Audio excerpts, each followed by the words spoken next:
Hello everybody, this is probably an unexpected upload, but today is very special because as you probably read by the title or may have seen online, there is a brand new Worldbox update on PC. Granted, it's not as big as the last one, but it still adds a bunch of new stuff that I can't wait to check out. It is called the Army Box update, and its main features includes one of the most underdeveloped areas of this game, the armies. But it also adds some new sweet stuff too. As you can see from this here, armies are now kind of a separate entity in the game now, which makes them a lot easier to understand. You can see how many people are in them, who their leader is going to be, even what the name of the army is. But more than just that, seals now have their very own humanoid species, the Navy Seals. Ghosts can also form civilizations now. Unicorns also have a humanoid version too, and so much more. Let's just actually go into the game and see some of this in action.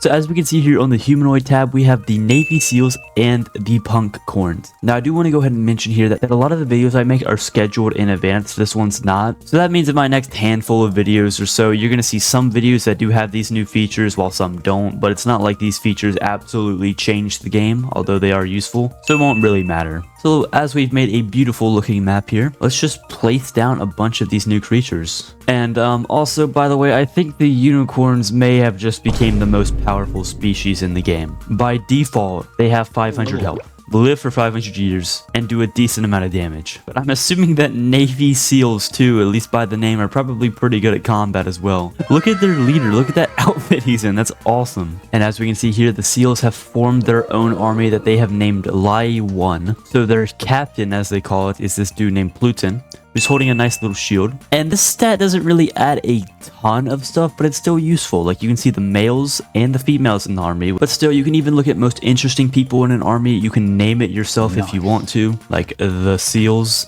And of course, as civilizations expand, each village is going to begin developing their own armies, so it's not like there's just going to be one for each. But anyway, I'm not going to drag this video out any longer than it actually has to be. What I showed here today wasn't every single thing added, but in my opinion, the most important stuff added to the game. If you want to get Worldbox update news quicker, I would recommend joining the official Worldbox Discord or my Discord server. Links in the description, because that's probably the quickest way. Anyway, I'll see you guys in the next one. Farewell.